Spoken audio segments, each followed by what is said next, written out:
You are listening to the Adult Sabbath School lessons for the third quarter of 2022. This is lesson number 3 of the Adult Sabbath School Bible Study Guide in the Crucible with Christ. This lesson is titled The Birdcage and is ready for teaching on Sabbath, July 16. The author is Pastor Gavin Anthony, who was conference president in Iceland when he wrote this series of lessons. Today, your lesson is read by Dr. Percy Harrold. Friday, July 15. From the Advent Review and Sabbath Herald of April 7, 1903, Ellen G. White writes in an article titled Rephidim, "But of old the Lord led his people to Rephidim, and he may choose to lead us there also, to test our loyalty. He does not always bring us to pleasant places. If he did, in our self-sufficiency, we should forget that he is our helper. He longs to manifest himself to us and to reveal the abundant supplies at our disposal, and he permits trial and disappointment to come to us that we may realize our helplessness and learn to call upon him for aid. He can cause cooling streams to flow from the flinty rock.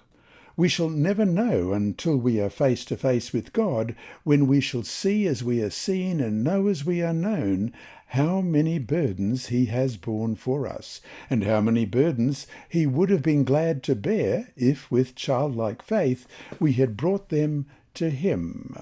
And that brings us to our 5 discussion questions for this week. 1. We often talk of temptation as an individual thing, which of course it is. At the same time, are there any corporate temptations, things that we as a church or a local church family might have to guard against as a group? If so, what? 2. Ask those who are willing to talk about any of the unpleasant places that they have been brought to. Why were these unpleasant?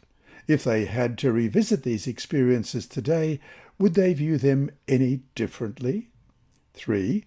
We all understand the principle behind God allowing us to be purified and refined by trials. How, though, do we understand the situation in which trials appear to have no value? For instance, someone is killed instantly in a car wreck? As a class, seek to work through possible answers. 4. As a class, take time together to pray for each other, that each might be strengthened to endure trials and stay faithful. And 5. Does your class know of anyone who, having faced trials, lost the way? If so, as a class, what could you do in a very tangible way to help lead that person back?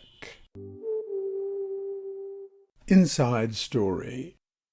Our mission story this week is a continuation of last week's and again is read by Sibylla, my niece. Thank you, Sibylla. Abandoned by Father, Part 3, by Andrew McChesney. Father always seemed to be angry after Mother told him that she was going to the Adventist church. Every little thing irritated him. One night he exploded with rage when Mother arrived home late from a church event. The next morning, Mother arrived at the dental clinic, where she worked as a secretary in Manaus, Brazil, and learned that she no longer had a job. The clinic had closed. All the way home she wondered how to tell Father, but he wasn't at home and he didn't answer his phone calls. Then Mother noticed that his clothes were missing from the closet. He had left home. Mother didn't say a word to their son Junior. The boy, busy at school and the Gamers Club, only noticed that Father was gone 3 days later when he received a WhatsApp video message on his cell phone. Father said Adventism and his faith Candomblé could not coexist in the same house. Mother also received a WhatsApp message.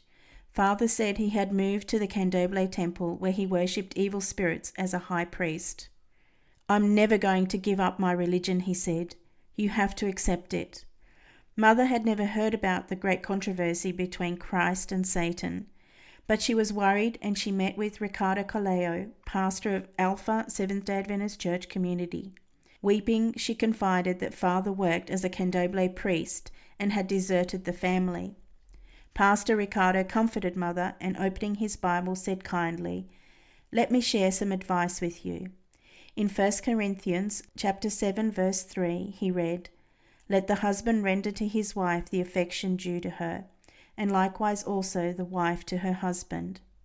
In Proverbs 14:1 he read, "The wise woman builds her house, but the foolish pulls it down with her hands."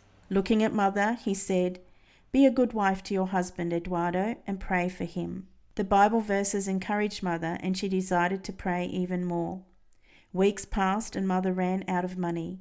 She found strength in the Bible and prayed the promise of Joshua 1:9, which says, "Be strong and of good courage, for the Lord your God is with you wherever you go." When Grandmother, Father's mother, learned that the family was low on food, she called Father and he began to deliver groceries. One day, Grandmother told Mother that spirits had summoned her and Junior to the temple. When the pair arrived, Father was possessed by an evil spirit who spoke through him in a low, distorted voice.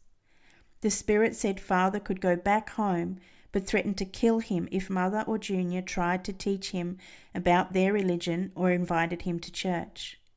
Father returned home that day. He had been gone for 2 months. Mother prayed even more. This lesson was read by Dr. Percy Harrold for Christian Services for the Blind. Sponsored by the Sabbath School Department and distributed through Hope Channel Australia, this podcast is also redistributed by Hope Channel Germany, Christian Record Services for the Blind. It is also available on SoundCloud and through multiple podcast distributors, including Apple iTunes. And you can listen and watch at the same time on YouTube. Remember, God is always faithful.